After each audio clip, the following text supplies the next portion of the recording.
had a first round pick that you turned into Jalen Hood-Schifino. It's not even that I dislike the Jalen Hood-Schifino pick.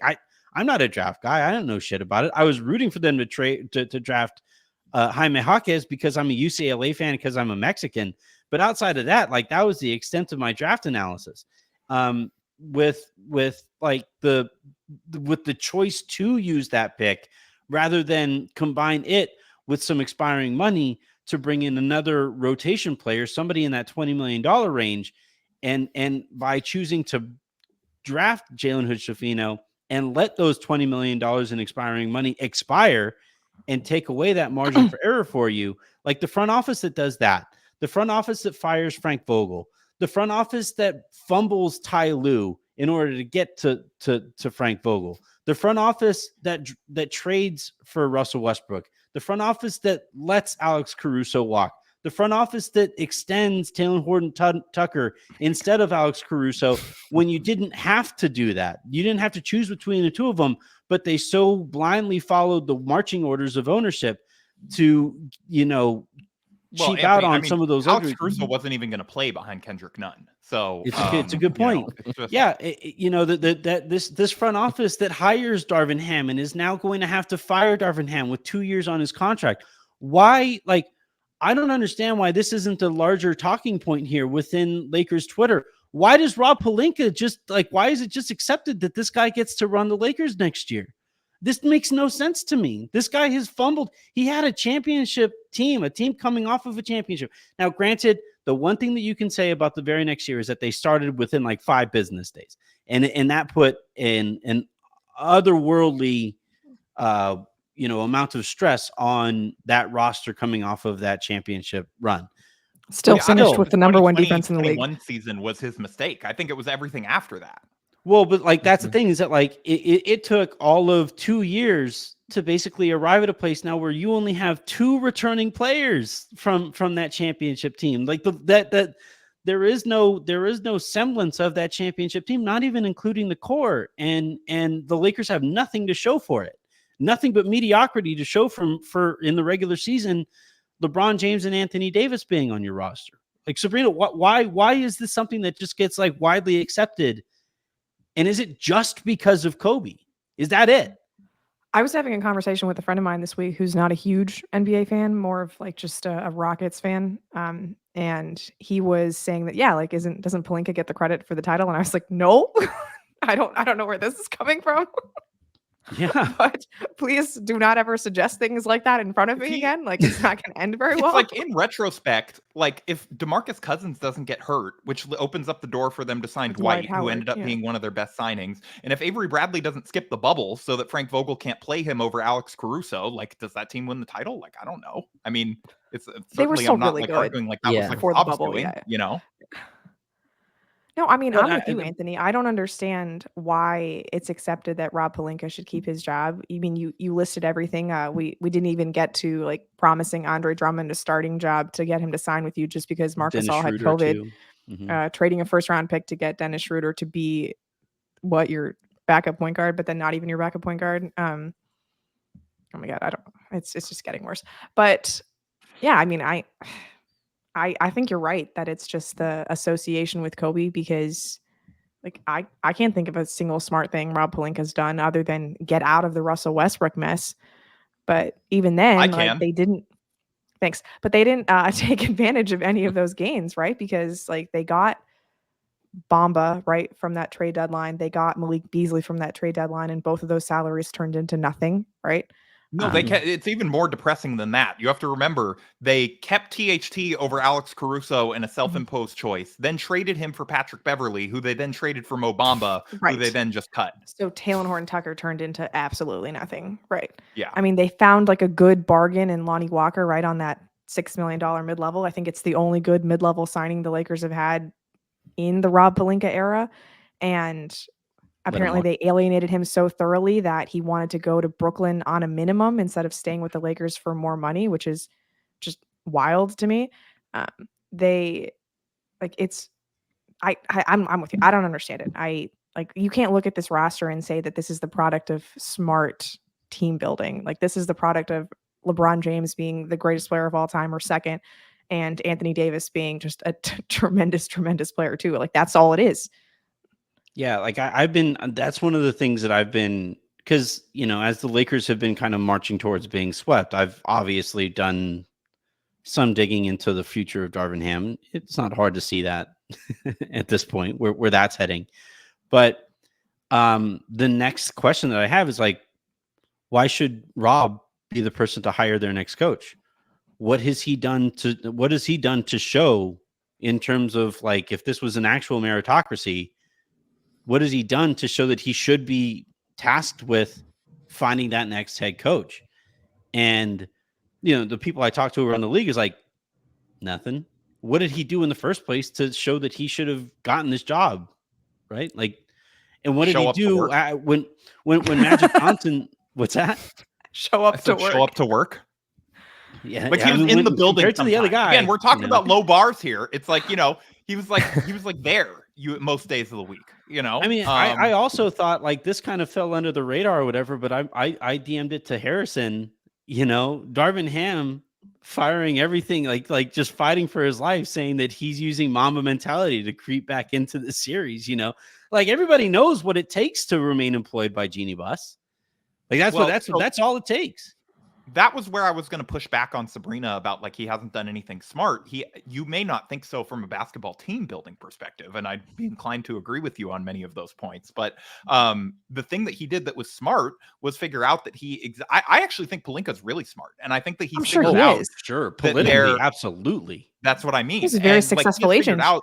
That he exists in a culture of nepotism and cronyism, where if he just doesn't make anyone feel threatened, he's willing to take all the public arrows for, anyone above him. He's willing to, let Kurt do whatever he wants and feel like he's a part of things, and let Jeannie and Linda, or mostly Jeannie, I guess, like, just cheap out on things and whatever. And just be like, yeah, it was a basketball decision. We only have so many assets that we want to use, and, we have to use them smartly. And, that's a great question, Dave, but we just got to be really smart about how we, sort of, like, we only have so many bullets, and we have to be cautious about when we fire them, and and like sort of like defend these, like, financial decisions as being about basketball team building by, like, using a lot of big words and that, like, come from the CBA and whatever. And, like, I think he's, like, shown that he's willing to be, like, a meat shield, which ultimately, so sort of he's like an agent for the organization, like, he's willing to be the bad guy and willing to take the giant paycheck and willing to sort of, do what he can. Like, I don't think that he's, like,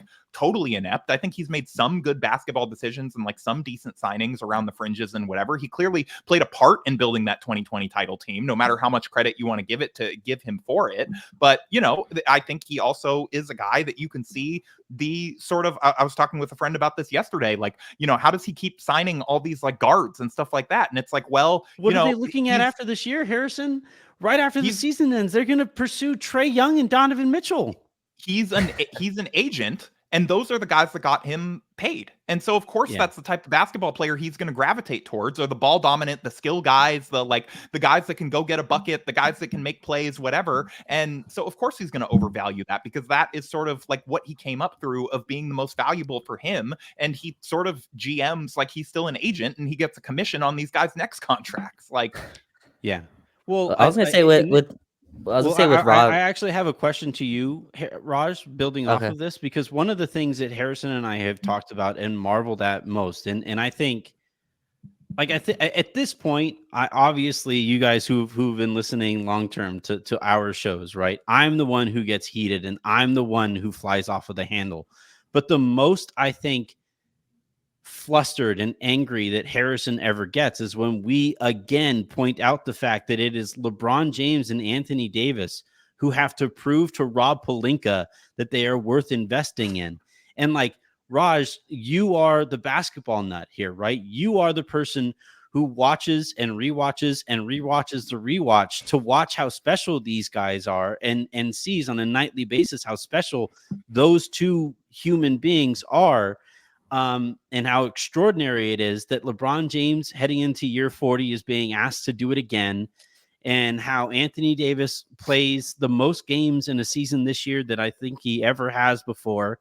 And all they have to show for it is a first round exit. And yet once again, they will have had to prove to Rob Pelinka that they are worth investing in this offseason like to you, the basketball person, that has to drive you insane, right? Yeah, I mean, like for me, it's just how much grace does a conference finals and a title give you, right? And I think LeBron and AD, like they had to show that they could stay healthy. I think that's what the front office wanted to look at, and I think that's a fair ask to see, can they play this amount of games? And I thought last year they did, and I thought the moves over the summer were fine. I thought there would be an upgrade at the trade deadline. I understood like the logic why they didn't. And I think Denver's just a really, really tough matchup, but. No, I think they should go again. And you're on LeBron James timeline, right? I also think like you talked about Trae Young and Donovan Mitchell. Those aren't guys also that I think change our life versus Denver in a very meaningful way. Like I think those guys. God, no. They're So gonna I think you know what I mean. Jamal Murray.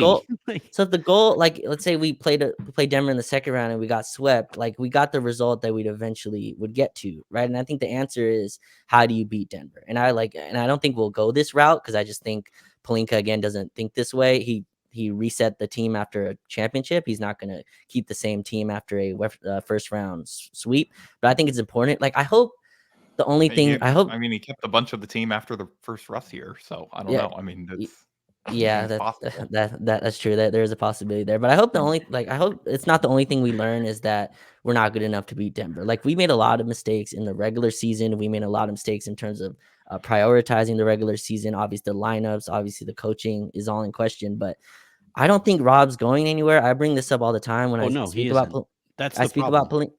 Yeah, because I think we forget, hashtag never forget, but like we forget how chaotic that 2019 to 2020 summer really was. And when Magic Johnson went on, national TV and basically took a torch and tried to burn down everyone. And I remember there was a report, I think it was from Ramona, like she literally tweeted out they were in like some office huddled up together. And I think Rob showing that, I can get out of that and win a title, I think that bought him a lot of room and a lot of room for error. I also fear like if Rob is fired, do they just like tell Kurt Rambis get in the front seat and drive? Like I'd be really nervous about that. I'm disappointed that Kurt Rambis is apparently too smart to try and install himself as the coach. Like because he realizes that then people would like actively like sort of like real like like fans that are at Staples Center tonight chanting "Fire Darvin" would start to realize like, oh wait, why does this guy have such a big role in the organization? Where like right now he can just sort of stay in the background and GM, the shadow GM forever and always. One of the funny trends over the course of the year is that like all year, basically the two loudest voices in the room, right? Jeannie and Rob have stood up for Ham all throughout the year. And I was like, okay, so that would probably mean that everybody in that inner circle probably is pro Ham. And occasionally you would get the occasional pushback of like, well, there's one person who might not be, and we can kind of you guys Rambis, Lakers savior. Well, but that's the thing, is that like and I would say like, oh, like Kurt isn't like, does Kurt want to coach? And the pushback I would get is, God no. Why would he like demand a demotion to a more stressful job given how cush his current lifestyle is? Like Kurt doesn't want to coach. He just doesn't think Darvin can. Yeah, what's that? He probably makes more than Darvin does, is my guess. Yeah, but God, I mean, he's an inner circle sitter guy. I don't know, but like I that's all of the stuff that we're talking about here, right? The conversation about like, well, Rob Pelinka is going to remain in his current position because reasons, and we continue the conversation from there. And all of a sudden, Kurt, sort of tell him what to do. Like if you hired like Bob Myers or someone with like a resume, like they probably wouldn't be down for that. Oh God, yeah, like that's one of the things. Like that was one of the things that Harrison, you and I talked about years ago. Like, that's why Frank the last thing children want to do is let an Kurt can sit in on the coaching meetings. That's fine. Yeah, Sure, we can hire Jason Kidd as my lead assistant, even though I know he's going to take my job when you fire me. It's fine. Like the last thing children ever want is an adult in the room to tell them what to do. That's how this goes. But like when we talk about how does a team with LeBron James and Anthony Davis on it lose to the same team? What was it 11 straight times now? It's going to be 12 on Saturday. How does that happen? No, I don't know. They might shock the world. We've lost to Reggie Jackson 17 times in a row, for what it's worth. Such an amazing stat.